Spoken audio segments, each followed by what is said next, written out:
welcome to the Might Ramble podcast. Ron, tell us about that. Not 2, not 3, not 4, not 5.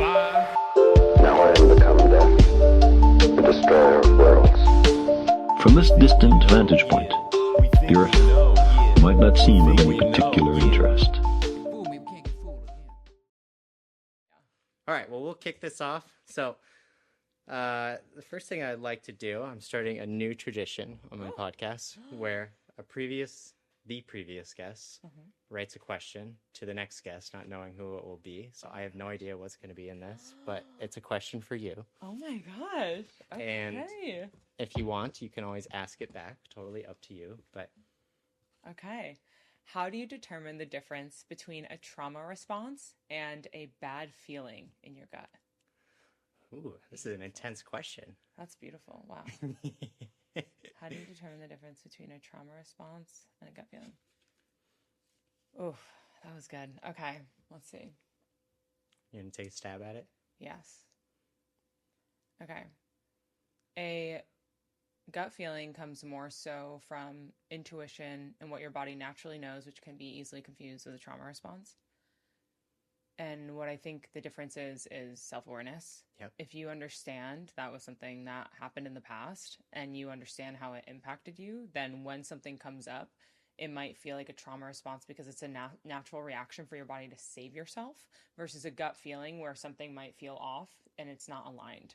Yeah. I personally haven't had too much trauma. That's good. Which I'm grateful for. I mean, everyone has trauma, so I'm not saying I'm like scape free, but I don't have as much experience with the immediate trauma response. It's definitely more so like when a white van pulls up and you know, you just never know what's going to happen if it can open and I can get taken, especially as a woman. So those things come up and I'm just hyper vigilant with it. But that's also like I have reactions, but my body doesn't always tell me I'm unsafe unless there is an energy. So That's how fair. how would you determine? I would say, I think a trauma response can feel like a gut feeling, but the difference is a trauma response, whether you've actually figured it out or not, is rooted in something historical, right? Like there's, if you were to dig deep enough into yourself, either by yourself or with, you know, working with another, say like a therapist or something, you'd be able to figure out there was some type of imprint left on you from something historical that has led to you reacting, I say not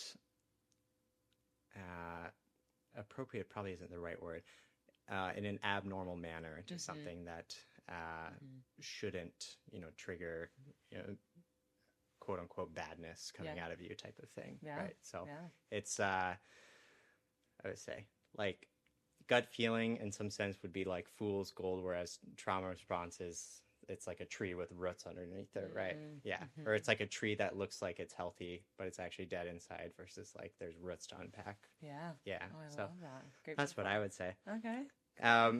For the audience, so today my guest is Alexis Quiterio. Quiterio. I struggle with the QU, but everyone does. Is that Thanks. And Alexis is coming on today to primarily talk, I think, about communication is going to be the overarching theme, but we'll dig a bit into who she is and how she ended up sitting here in my living room, interested in talking about communication.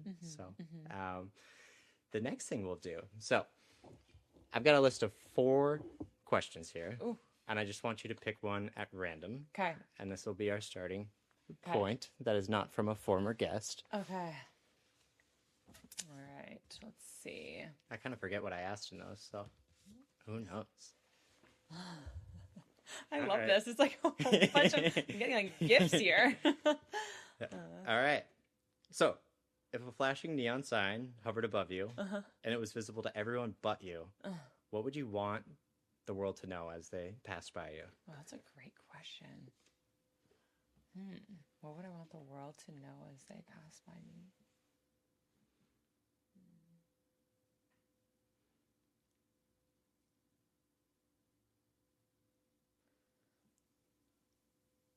I would say take a moment to pause and feel yourself in this present time as we chose this life and it's really short. So have fun and play and love. Yeah. I just want to remind people of the power of being in this human experience amidst all the BS that we're inevitably going to encounter, but we don't need to focus on that. For sure. Yeah, even if your life is good, life is hard. And at the same time, I always, I think a lot about health is not a given, right? You can be healthy your entire life and like that, right? You're no longer healthy and what you're able to do or even your chance to continue participating in life is just gone, right? So, that exact moment happened actually with my mom. Okay. So when I was 16, she, very healthy woman, working out her whole life, eating well, all that kind of stuff. And it was Christmas. It was a couple weeks before Christmas, and she felt a lump in her breast. And so she went to go get a biopsy, and nothing was found. And then they said, nope, nothing's there. And then she was like, no, something's here. So she went back. They missed it the first time. And the day after Christmas, we ended up getting a call to see, like, to hear if it was cancerous or not. And it was. And that was literally like the day before. Everything was perfect. We were with family. Everyone was normal, all this kind of stuff. Yeah. And then that next day, everything changed. And she had to start undergoing chemo and radiation. So just like that, it's never guaranteed. Yeah, and it's just, life is so short and we're not in control of it. So that's why everyone's saying, live this moment like it's your last. Sounds super cliche, but the more we can ground into that, it's really a gift. I like this idea too of like finding the miraculous in the mundane, in that you can kind of just be bumping along and you're healthy and not thinking too much about, kind of the preciousness of the fact that you are healthy, right? And able to experience something as, great as just like happiness or unbridled joy. And you kind of it's easy to lose sight of, how fortunate it is to be in that position, right? And so continuing to work though on finding like the miraculous in the mundane, and also this idea of, so if you take joy and gratitude, right? Are joyful people grateful, or are grateful people joyful, right? In order, like, in my opinion, right, being grateful precedes being joyful. Like if you're regularly practicing gratitude, you're probably going to experience some joy in your life, right? Yeah. So I guess pivoting into a little bit more of your background, who is Alexis Q? And I know you grew up in Rhode Island, but would you be willing to tell me a little bit about just like what growing up for you was like? Do you have siblings, stuff like that? Yeah. So I have an older sister, and it was us two. Grew up with two amazing parents. We're very loved, very held, very supported in what we wanted to do. So that helped build a solid foundation for what I went after in life. I always had the confidence and the courage and the support and the love to go after whatever I wanted, which is a really, really big gift. I understand how much of a blessing that is. And I grew up doing sports. So I was a competitive gymnast for 16 years, and then I did Division I pole vaulting in college. And so that helped create a really solid foundation and discipline and self-mastery and routine and health and wellness and body awareness, I would say too.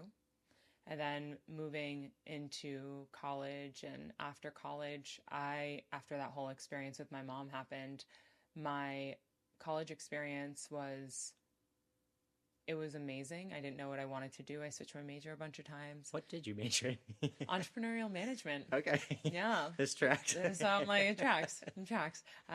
So that was a lot of fun. And afterwards, again, not really knowing what I wanted to do, I moved to Central Virginia for a corporate job. Okay. And a couple weeks in, I say I had my quarter life crisis, because after being in that environment, although amazing people, there was just something where it was finally, I had no one around to tell me what to do, no school, no assignments, there was nothing I had to do except go to work. Yeah. And I was like, is this what I'm doing for the next 40 years of my life? It was just the first time that I didn't have all these distractions to bring me into the present moment, being like, is this me? Is this what I want to do? Yeah. So it was really jarring. And at that time, I then tried so many different things. I was in Virginia for 2 years, and I tried anything I was curious about. And then that continued as throughout my 20s, and I moved to 7 different cities. And it was just because that people were like, oh, was there a through line of work? And no, there wasn't. I moved to a city. I usually got a waitressing job just so I could support myself. And then I wrote a book. I started a podcast. I did blogs. I did men's fashion. I did marketing. I did sales. I was whatever I was curious about and wondered about. I did. I tried. Just taste a little bit of everything. I takes a little bit of everything. It was good. So those were my 20s. And then coming here to Austin last year, I knew why I wanted to be here. It was for the people. I then found all of these amazing things that I gained and I gathered from each of the cities and the woman that I am today. And I was like, okay, well, this is where I want to be. So throughout all those years, it gave me the courage to trust myself and my instincts. So whatever I felt I wanted to do, I did. And I knew I got me and I could do anything I put my mind to, which is really empowering and really liberating. And then also the self-mastery piece, where every single city I went to, there's a lot of instability. There's a lot of newness. So what is the best thing that one can do for themselves? Do the things that they know ground them. So it was always my workout routines. It was always my morning routine. And so I stuck with those. The things you can come back to, right? Correct. What's home base, right? Correct. Even if my home base geographically is switching Yep. at a rather rapid rate, Yep. there are these things I can still come home to in some sense, Yep. right? And it kept me nice and grounded, and it allowed me to approach everything throughout my day with groundedness and awareness and curiosity, because I had already set up myself for the day with my morning routine and also my workouts. So what was like the quick hitter list of right when you move to a new city, you're like, here's what I got to get done. Like, here's how I'm going to begin integrating myself. Find my grocery store, find a gym, and find a grocery store, find a gym, find a park. Nice. Yeah. Okay. Three staples. Yeah. 3 staples. So as far as like communication and emotional awareness, I guess one question I would ask you, so how old are you now? I'm 32. 32. So if I were to take Alexis when she was 22, what is something, not physical, that has not changed at all in terms of, I guess, how maybe you approach interfacing with the world? I mean, really, it can be about anything, but like what are some hallmarks of you that like have just stood the test of time? My positivity. I feel like I have perpetual positivity, and that's a learned skill. That's a muscle. You have to practice it. So people are like, how are you so positive all the time? It must be nice. I'm like, every single time something comes to mind that doesn't feel good in your body or something negative comes up, I always took the time to pause and reframe into something that was positive and something that felt good in my body. And then from there, it helps you see the silver lining in every single situation. Yeah. And so something that hasn't changed and that's been a hallmark is just always showing up with a smile on my face and being so grateful to be alive, because that was a really big thing, again, with my mom, where I was like, everything can be gone in a day. It's wild. Everything can change. So be really grateful where you are, who you're around, and what you're doing, because situations are what you make of it. So I've always been really present in these moments. I've always made the best of these moments. And I've always tried to make everyone feel just seen and loved in those moments, because I got so much as a kid. So I have an overflowing cup. So what happened with your mom, it sounds like in some ways was maybe like cognitively kind of a turning point for you in terms of just recognizing, I don't want to say the gravity, but the preciousness of the time that you have right now. Oh yeah. Right. And when did your mom get sick? When I was 16. 16. Okay. Yeah. It's actually 16 years ago. Yeah. So it brought probably some very like deep, I would imagine, existential thought in terms of like, what is the significance of what I'm doing and such like that. Every single time. Yeah, I mean, it probably doesn't correlate well with like a cookie cutter corporate job. I also had a corporate job for I think the first 3 months that I got out of undergrad, and I was like, I can't do this. Right? Right? Isn't it? I was like, I literally can't do this. What was your experience? I was working for a really large company as an analytical chemist, and I don't know what you know about analytical chemistry, but it's essentially saying like, if I pour a glass of milk and then I pour another glass of milk, how similar are they in terms of how much milk I poured? It's like, which is not the type of stuff I'm interested in. It's very kind of tedious and detail oriented, but I don't know. It was, you had to show up obviously at work and you had to wear your blue corporate shirt, and mine was way too big, right? And like put on like a positive cheery face at work, and while you're there you're on the clock, and then you're off the clock at your scheduled time. And I think what was really jarring to me, one, I didn't have a lot of creative responsibility in that role. Like I'm not someone, if you just hand me a set of instructions, once I kind of know how to do those instructions, I'm going to get very bored, right? In the sense of I need to feel like I'm like continuing to tackle something new. Yeah. Right. I'm not a robot that's Yes. just going to churn stuff out. And I think, as you alluded to as well, my entire life, right, you grow up, you're supposed to graduate high school. It was always an expectation in my family that, you're going to go to college and go get a 4-year degree. I got a little bit off track for a bit with, I had a drug addiction. I had to go away, but I always knew I was like, I'm going to go back and get my 4-year degree. But once I was through that, the next big landmark in my life in terms of what to aspire, towards was just, there's no direction being given, right? You literally can do anything. Yeah. But through that ability to being able to do anything, in some ways you're paralyzed. You're like, what am I supposed to do?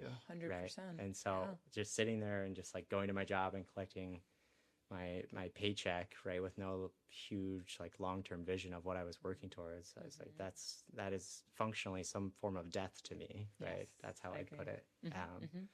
So yeah, I was like, I don't want to just have cookie cutter on me and like, I'm going to take my paycheck and get drunk on the weekends and have a little fun. And like, that's my life. Right. And can't do it either. Sounded terrible. I didn't know what the alternative might be, but I knew that was not what I wanted for sure. Yeah. So what did you do? What did you do from there to figure it out? At the end of my undergrad, I had done some research in academia, and I really liked research because it's creative, right? You have to like think for yourself, and you got to push the boundaries. I like to call it the boundary of knowledge, but you're on the boundary of knowledge, right? So you're trying to push into these unknown kind of territories. And it's a ton of creative problem solving. So I was like, I'm going to see if I can get a job and go into academia for a bit. And I knew at some level, that I was pretty interested in getting an advanced degree beyond, just my bachelor's. I also, though, I had a lot of self-doubt at that time in terms of like, I don't think, I could do that, right? But so I went back into academia and did research, and I was, fell way more in love with doing research then for a couple of years. And then I went to grad school. Then I had my quarter life crisis. Yeah? And, what was yours? Talk to me about yours. I'm glad you had it too. I was like, mine was pretty bad. I'm glad I didn't wait till midlife crisis. I'm like, let me have it early. Let's get through this so I can redirect it. Yeah, I'm trying to think how much detail to share, but essentially, I went out to Brown University to start a PhD.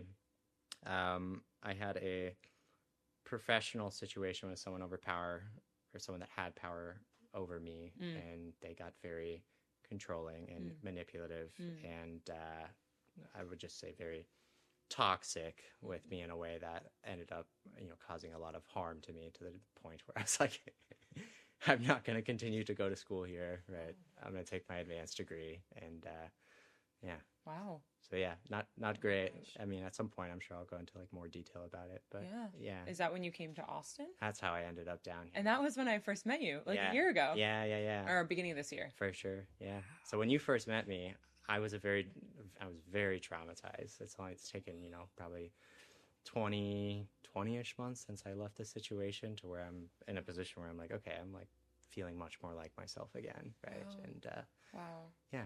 That's crazy. Yeah, so it's been kind of the art of like relearning, I guess, in some ways, how to communicate the way that I wish to as an adult, right? And so that's been super interesting to me.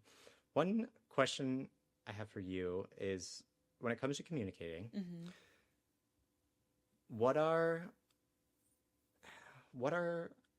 you view as really low-hanging fruit? Let's say you were someone that you're like, I wish the relationships in my life were functioning better, or I felt better about being on the same page with others, or I felt more connected with others. Like what are some really easy low-hanging fruit that are like things you can work on or try out, right? That could make a really big difference in terms of how you're connecting with others. Such a great question. Yes, great questions. That's why I was also really excited about this. I'm like, he's a writer. He's in academia. I was like, there's going to be so many questions I probably haven't been asked much. So I've got a whole list. This is just off the top of my head. But you're so great. Okay. A couple of the super simple things that people can do. Number one, eye contact. So easy. But oftentimes, I don't hang out with these people as much anymore. But a lot of the times when I'm talking to someone, if their eyes start shifting, I am cutting my response down very fast. They're not engaged. They're not here. They're looking around. There's something else that's taking their attention. And I'm like, okay, so you're not here with me. So that's number one, eye contact. Be here. Be here now. Also body language, like instead of like talking to someone like this, like have your body open, just like be open to receiving them. And then the other one, super simple, don't pick up your freaking phone unless you are taking a note. And then you verbalize, hey, I'm taking a note really quick. I really like what you said. Or here, let me take a note of that instead of just taking out your phone mid-conversation. It's happened to me before, and I'm just kind of like, people aren't even aware of it. They do it subconsciously, and it blows my mind. I'm like, oh my God. So those couple simple things can make a big difference in communication. Another one is replying back and reiterating and making sure that you understand what someone said, especially if they were talking for a while. So, okay, so what I just heard you say was X, Y, and Z. Is that right? Okay, cool. And then you respond. Yeah. Or if they're just sharing something and it feels like they're venting, then you ask them, do you want to be heard, helped, or held? It's one of my favorite questions to ask because oftentimes in the situation, the other person just wants to be heard. And you can kind of tell that they're off in their own world. They're really processing something. They might not be looking at you much, and they're in their own mind and in their own process. And so at that point, they're not looking for a response. But how many times do you get unsolicited opinions? A lot. Like, oh my God, I wasn't looking for that. So yeah, that's another one. And then the last one I would say is follow-up. Follow-up is one of the key things, just letting someone know how it felt to be with them or to see them, even if it's the next day or that night, or it was so great to see you, and drop into conversation, like reiterate some of those parts that you enjoyed, because none of us are mind readers. And how much does it mean when you get a text from someone being like, yo, so nice to see you last night. I love dropping in. So excited to see you tomorrow. Like all of those things, it means the world. So follow up. I mean, it makes you feel like particularly cared about, right? 100%. And seen and felt. Yeah. Yeah. Mm-hmm.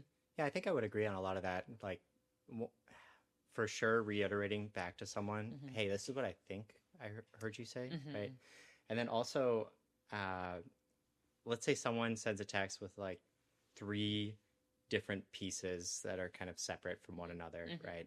3 kind of things. Just acknowledging, like, hey, I heard this. Hey, I heard this. And I heard this. Right? Goes a long ways for sure. Oh yeah. And the other one too that maybe this isn't low-hanging fruit, but something I guess that always sticks out to me, and not in a way that I'm like judging others, but if you're having a conversation with someone, right, and you're asking them a lot of questions, right? Well, one, people really love to talk about themselves. Like if you want to be liked as a person, just ask people about themselves. It makes them, they love it, right? But conversationally, I guess, it's always like sticks out to me like a sore thumb if you're talking with someone and asking questions and it's just an entire one-way street. Like there's no reciprocation as far as questions being asked back or anything. And obviously you get in conversations at times that are more focused on one individual compared to the other, right? Just depending, maybe someone had some major life event happen, right? So you're going to be talking about them. But I just mean like more in general. But yeah, I guess what do you see as the role, maybe as the role or utility, or like, I guess, how do you view question asking in terms of connecting with others? I love how you asked this because I had a friend in the past where they thought, and also I thought, because I was in it and experiencing it a lot, they would always keep the attention, the focus on the other person to pour love into them. At the end of the conversation, though, it felt pretty extractive to the other person because say I ask you all these questions and you're like, well, we didn't even get back to you. And it's like, oh, it's okay next time. Yeah. And then you're like, I just poured everything out. I feel empty. I also feel cared for in a sense, but I feel like I know nothing about you. Yeah. That does not make the other person feel good at all. A conversation is a two-way street. Otherwise it's going to be a monologue, or otherwise you don't need the other person there. So it's kind of, I completely agree with that sentiment of, so you asked what was the balance between asking questions and like having a two-way conversation. Yeah. I would say when you're asked a question, respond to the question and then ask what has been your experience with that, or how about you? And that's why, because again, like you're really good at asking a question about like, well, what was it like for you? And if someone goes right back into another question, be like, awesome, I'm so excited to answer that one. But first I want to hear about your experience because they're two very different. We're all coming from different backgrounds. Even if you and I were in the same experience right now, we're both having a very different experience. Yeah. It's crazy. Yeah. So yeah, I would just say making it a point to make sure that you're like, before I get into that, thank you so much for being so curious. I love that. I want to know about you. Yeah. And if they deflect and say no to you, be like, well, I'd rather have more of a two-way conversation. I really appreciate you, but like, I would love to hear from you first. Sure. Yeah. Yeah. Yeah, I can definitely remember when I was like 18 or 19 and struggling with like a secret drug addiction, right? I would almost never in my conversations talk about like what was going on with me. I would just always keep the focus on someone else. Yeah. And yeah, it was almost like a protective mechanism. And that would be a pretty exotic form of question asking. But yeah. No, it's true. It's a lot of deflection, and also like, are you hiding something? Yeah. Are you insecure about something? Do For sure. you not want someone to know about something? Yeah, a lot of people aren't used to the attention being on them, which is why when the attention is on someone and asking questions, it feels really good because it's like, oh wow, you're actually like invested in talking to me right now. Like here. Yeah, but yeah, at the same time, yeah, someone that might be having a similar situation to you, that's like, well, I don't want them to see anything because I don't want them to not like me, and then that comes in with a lot of like self-judgment and probably self-worth. For sure. Yeah. All right, we're gonna get pretty meta here for a sec. Give it to me. Okay, so let's try and walk through what has to happen for me to take a thought in my head and you to be able to receive almost identically what I'm thinking, right? What all has to go right communication wise. So from my perspective, I have to have my thought. I have to be able to hold on to it long enough to think of like which words to say, right? I speak the words, right? Now, depending on my intonation, right? How loud I'm speaking it, et cetera, it's going to sound differently, right? I can place emphasis, right, on the word emphasis or somewhere else to try and draw someone else's attention to like, hey, really pay attention to that, right? There's a lot of factors in terms of how my thought can come out, right? And then on the receiving end, one, you have to be paying attention and undistracted, right? To be able to receive it really purely. You can't have other stuff like flying around in your mind. You also can't, this is something I continually have to like work with myself on, and maybe it's like an ADHD thing or something, I don't know. But when people are talking, really just trying to listen and not be sitting there like preparing a response, right? Listen and then respond, right? But so as I say it, right, you have to be listening, you have to be undistracted, you have to be kind of in that mindset where it's not about preparing a response. I'm just actually listening to what this person's telling me. You have to be, depending on what I'm saying, right, you would have to be conceptually familiar, right, to a degree where, you're not having to think super hard about like, wait, what are those words? What does that mean? And then I'm trying to think what else. What other factors here am I missing? Yeah. It depends. So I love this framing of it. I would add, depending on what the topic is, setting the proper container. And what I mean by that is, say you're in a relationship with someone and there's something difficult that you want to talk to them about, then it's setting that expectation. Hey, hon, there's something I want to talk to you about. Yeah. You know, I'm a little nervous too, or it doesn't really feel good in my body, or do you have a couple minutes that we could sit down uninterrupted and talk about this? At least at that point, the person is ready to, if they say yes, then they're ready to receive that, versus cooking dinner in the kitchen and all of a sudden you just like drop a bomb on them about something completely out of context, and the person is like, so you're more likely going to get a reaction than a response, and it's not going to be thoughtful and it's not going to be grounded, you know? So if there's something like that, like this, you set this container, hey, we're going to have a podcast, we're going to talk about communication, we're just going to vibe, we're going to hang. Okay, cool, container set. Now anything that happens within this, I'm ready for it, versus like us meeting last night and it's like, hey, we're going to drop into a podcast conversation right now. I'm like, no, we're at a social event. Like, what are we doing? You know? So yeah, I would say setting the container is a really big one. Yeah, you did stop me. We were having it was a good. Nice conversation. I was like, you're like, let's save it for tomorrow. Like, save it. Yeah. That's fair. Yeah, giving someone like a priming, right? I mean, it's also analogous to the difference between, you know, working a job and being just like walking in one day and be like, yeah, guys, I quit, right? And the type of reaction that might get compared to, I'm going to put my 2 weeks in, right? 100%. It's very, very different. Yes. Right. Yes. So I think it's the same type of thing there. Yeah. What is something communication wise? Let me think about how to ask this. That actually, there's a few kind of questions I could ask here. So, has there ever been someone that you've interacted with and something communication wise stood out about them just in the best way, where you were like, oh my God, I want to try and like emulate that or incorporate that into how I live? Maybe that's my starting question. Yeah. I think a sign of a good communicator is being around other good communicators. and being aware of the different methods and styles, so that one of my mentors said when I lived in Chicago, be a filter, not a funnel. So whatever resonates with you, take in that information, keep it, apply it, make it a part of your repertoire, and then everything else leave behind. You don't need to completely identify or take their full carbon copy and apply it to yourself. So I would say throughout time, with things that I really enjoy that people talked about, or the way that they communicated that I took on, it's a lot of the things that we're talking about, just in terms of how we communicate, how we pay attention, how we lean in, the body language. Like there's so many pieces. Something that really sticks out for me with communication is people's vernacular, how they respond and continue the conversation going. There's some people, one of my roommates, actually, he is so good. I don't know how he does it, but we start in one place and then we get to another. I'm like, how did we even get here? And he was just like guiding the whole thing. He was like shepherding it.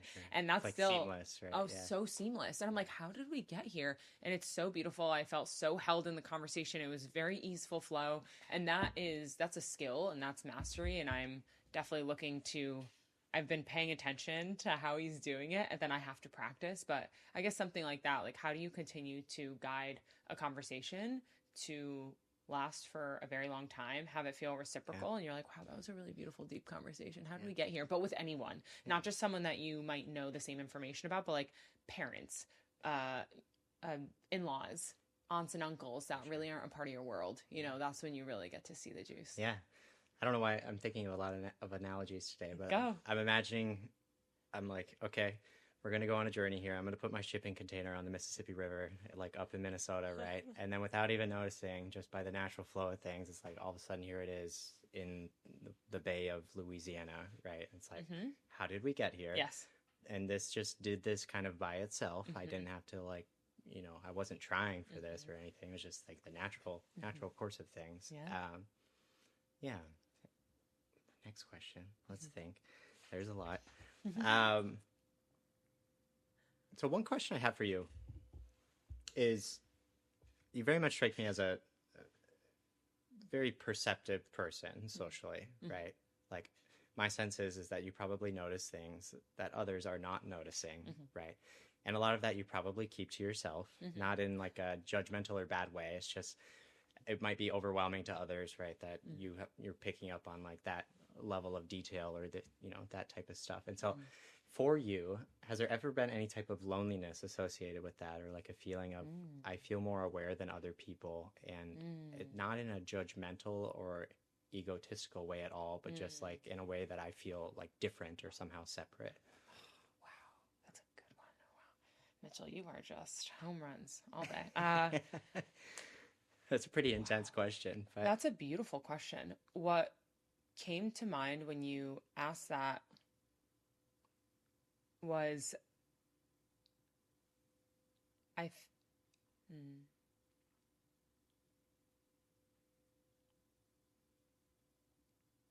it's not as much loneliness as it might be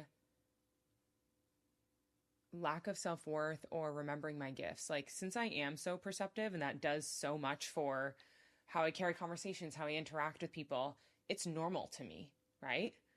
But to other people it can be really profound. But since it's normal to me, and I might not, until I see it in someone else, I'm like, dude, that's amazing that you do that. They're like, oh, you do too. Until it's, reflected back, I don't think it's anything grandiose. Yeah, because you've never known otherwise. Right? I've never known otherwise. Oh, and as you continue to learn a skill, just like the gym, you're like, oh, this is just how I work out. How has that happened?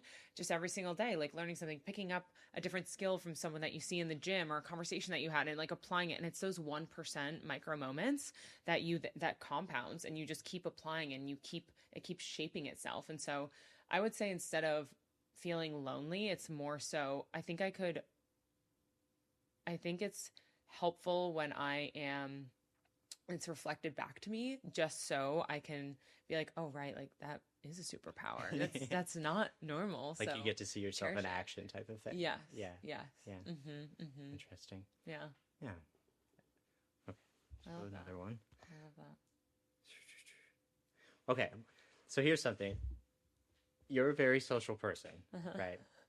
do you ever hit your social limits as far as I've had enough? And when that happens,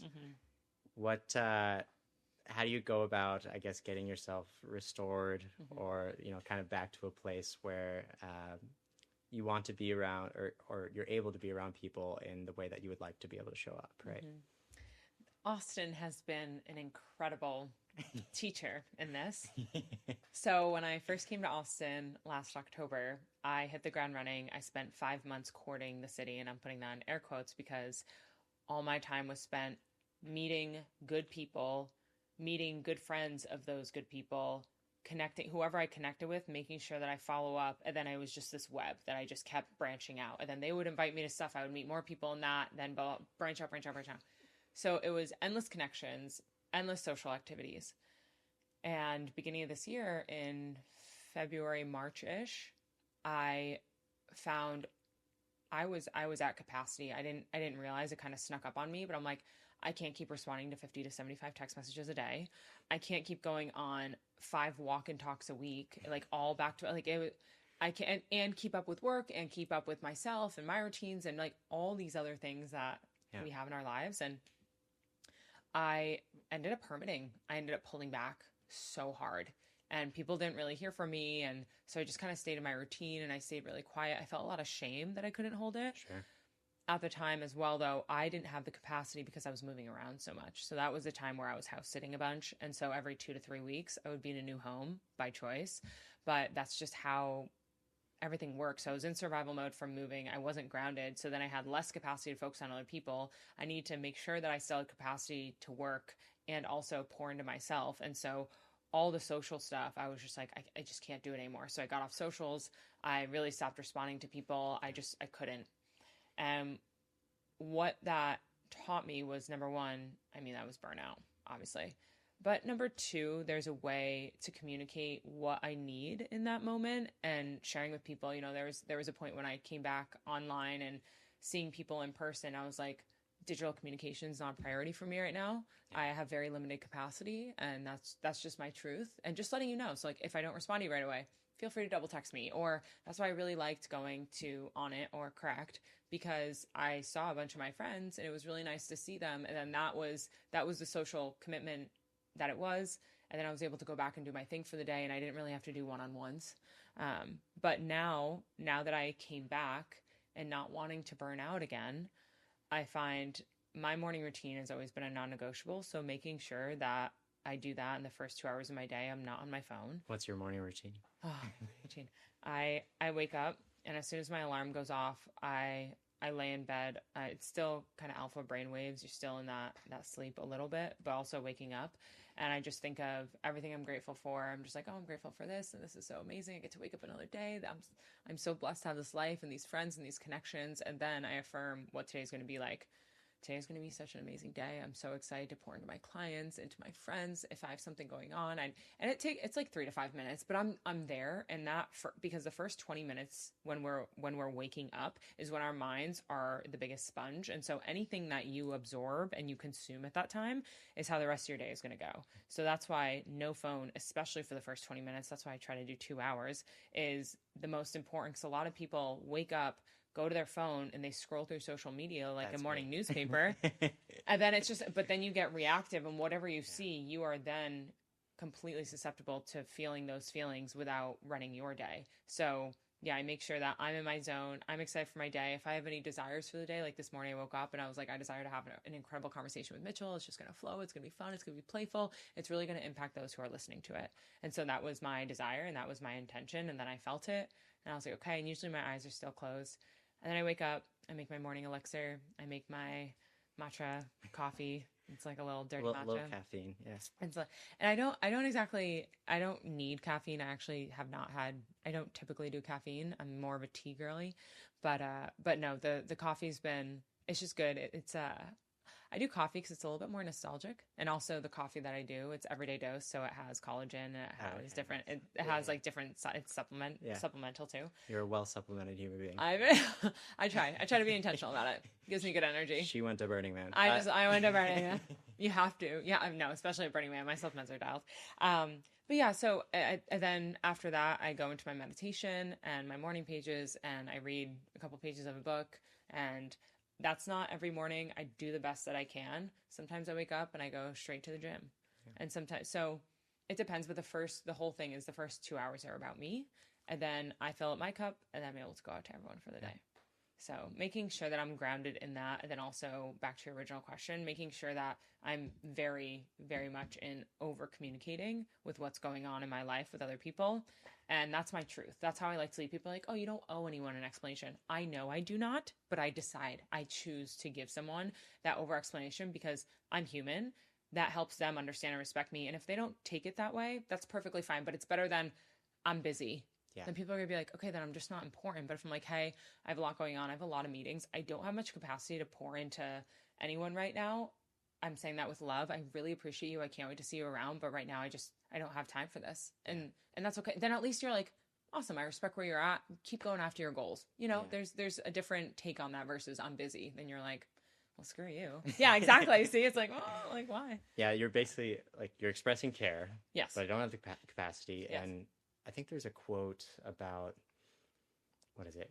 It's something along the lines of, it's really hard to be, say, mad or any type of, I would say, kind of reactive negative emotion towards someone if you understand where they're coming from. Yeah.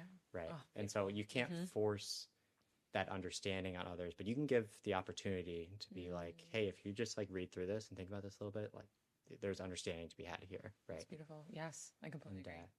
Yeah, I love that idea of the start of your day just being all about you. I guess I've never thought of it that way, like in the sense of if I get up and I'm just like scrolling social media, right? I'm essentially, I'm gonna say, giving like the power of what my day can be over to something that's not really in my control in some sense, right? And it's not a total giving, but it's at least, it's enough to leave an imprint, right? And probably have a significant impact on how my day proceeds, right? 100%. It doesn't mean it's always bad, but it's just like, I'm not in control of it then, yes. right? So, I've started my day before, and there's some mornings it's inevitable. No one's perfect. But there's been some mornings I've woken up and I check my messages right away just because I'm like, oh, this thing came up or I'm going to need to address this shortly, whatever. Within the first 20 minutes, I check messages. Mitchell, I cannot tell you how on overdrive I am that whole day. I'm feeling a lot of angst. I'm not grounded at all. I'm quick to respond. I feel jittery. And it's because I put my body in a fight or flight and like an automatic like response reactive mode as soon as I woke up versus grounding myself into my day and responding thoughtfully. Yeah. So, and like you said, it's absolutely giving your power away. Why not? Mitchell wakes up. What do I want to achieve for the day? And you actually think about that. It's amazing how unintentional about our days we can be.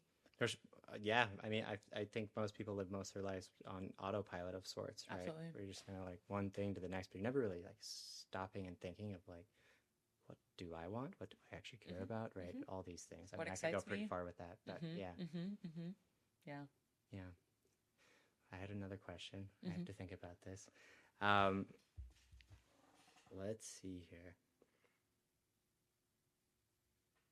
What would you say is like a communication pet peeve of yours, if that makes sense? Like something that bothers you more than it really probably should, or it would be unusual compared to other people? Two things come to mind right away. One of them, unsolicited advice. If I'm just talking to you and you start giving me advice and I'm not looking for it, I used to do that. I thought it was being helpful. And I just learned, and now it's such a big ick, and it's kind of frustrating, like kind of get context. And also I've supported people like, oh, I wasn't exactly looking for feedback. I was looking a little bit more to share. And I think that's a respectful way of letting them know so maybe next time it's minimized, or maybe they'll think about it next time. I'm not here to teach you how to be, but I am here to reflect to you how you're making me feel in a situation, especially if it is unsolicited advice. Yeah. And the second thing is interrupting. Let me finish what I'm saying. Don't interrupt me. If I'm saying something and I get cut off, I'm just like, okay, all right, awesome. That's the kind of conversation. So I'm going to have a lot shorter responses. I'm probably going to listen to them more. They probably have a lot more that they need to say than I do. And I already know the thing about talking is I already know what I'm going to say, so that's not new knowledge. That's why I like to listen so much. But then it gets to the point where when you're learning about someone and it's not a two-way conversation, then that connection piece can not deepen. You know, it's not as deep as it could be. So yeah, those would be my 2 pet peeves. Yeah. Do you have any communication pet peeves? Question asking, like it being a two-way street, for sure. Yes. It doesn't always annoy me. I just always really notice it. And then, you know, I'm such a hypocrite here in that this is something I've had to continually work on. But like, yeah, being interrupted, I really don't like that. Right? If I'm trying to say something and I keep getting cut off. There are times, I don't know where I would set the barrier at, but where, you know, you're talking about something and both parties are excited. Yes. And someone like jumps in, right? And it doesn't bother you, right? Because you're both thinking along the same path. But yeah, as a general just like rule of conversation though, you know, just really giving someone the opportunity to speak uninterrupted, and not forcing them to some finish line, you know, that, you know, let them run their own race, and you're like, okay, here's my race. Yeah, so I'm definitely not perfect about that. In fact, if people watch this, they're probably going to see that I've interrupted you a few times. No, you've been great. Maybe interjection, but yeah. Okay, another question. So you've done some writing. I've done some writing. I have more writing to do, but we're getting there. What do you view as, you know, kind of the value in? There's a lot of threads I could pull on here. Speaking something out loud, right? And then writing something. Like, let's take, we can make up a hypothetical example, but let's take, I don't know, you just got out of a relationship, right? You're having a hard time with it. What's the value in talking to someone? It probably depends who you talk to versus I'm going to get my thoughts down. It feels like a jumbled mess in my head and see what happens, right? I guess, how do you think about these things, or like what would be the draw towards like one way or the other for you? I have a couple threads I'm going to pull here. So one of the things I say is I live every experience twice. I've been committed to my journaling practice every day for the past 12 years. That's pretty good.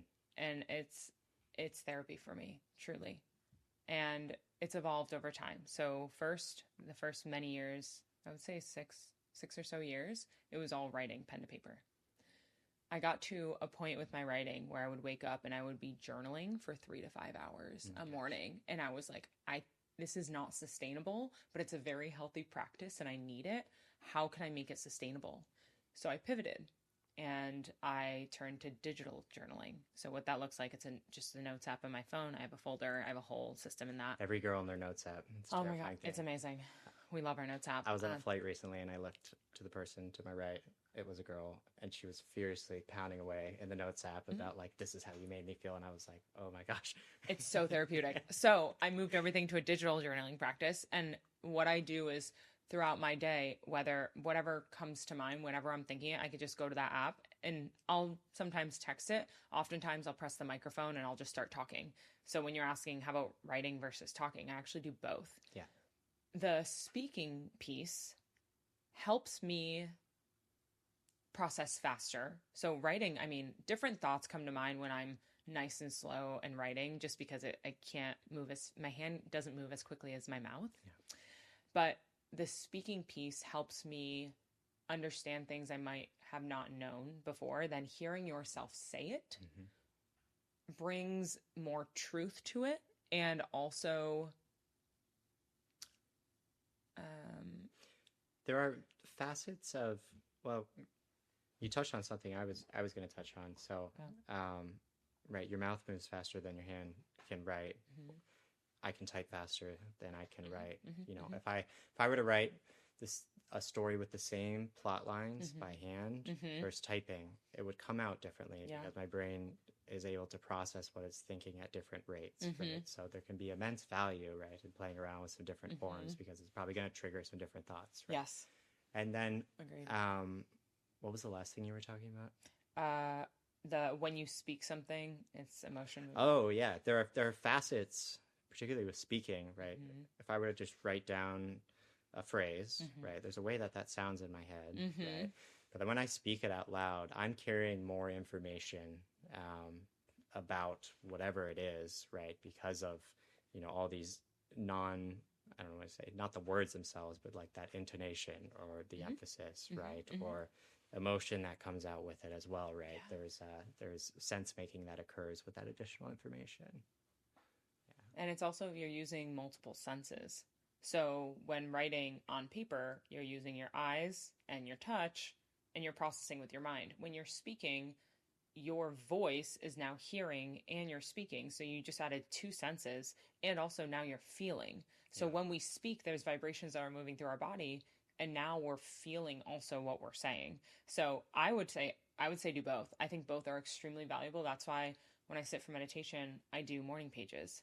And something completely different comes out on paper than it does when I'm speaking and journaling digitally. So I think they're both great practices. My biggest thing is sustainability, whatever you can sustain. If you're like, I don't have time, or I will not make time to journal for 5, 10, 15 minutes a day, then bring it, do it in a way in which is sustainable for you, because the practice is what's important. Just showing up for it and understanding yourself and how you think also brings awareness and emotional intelligence to your day and to who you are, Yeah, and there's something too, particularly about writing that I really like is whatever I have going on in my head, right? It can, maybe it seems like, I don't know, my car broke down. It seems like the biggest deal in the world, like my life's over or something like that, right? If I can get it down, like written down, things tend to become right-sized in terms of their significance, right? I can like see it quite literally more for, oh, this is like this big of a deal, right? For good or for bad, right? And also, I'll get all these things swirling in my head, and it's like clouds of unknown size, right? Just all these things I'm thinking about. But if I can get a collection of thoughts down about a given topic, I then have the ability to like literally retrace my thoughts, right? And be like, oh yes, this is what I think. Oh yes, this is what I think, right? And within that, as you're retracing your thoughts, you know how a tree has like a main trunk? You can imagine that as like, I'm just reading what I already wrote. But if I can see that main trunk, I can then start like putting branches off of that, right? If that makes sense. Makes perfect sense. Yeah. Also, we are at 121. So. Oh, okay. Yeah. Wrap up. Yeah. Unfortunately. That's fine. I actually don't want this to end. But... Wow. Okay. I feel like we're just really getting started. Getting really going. We'll do a part 2. Yeah. I really like this. Yeah. So, yeah. But thank you for coming on. Yeah. We will do a part 2. Yes. And I love that. Yeah. Thank you for these questions. This is great. You asked me questions that I don't get asked often. It's really beautiful to reflect and also try to be original and just use my own mind. But yeah, you are. So yeah, thank you. This is so fun. Yeah, I appreciate you. Or like just starting to get into the depth of it. Oh.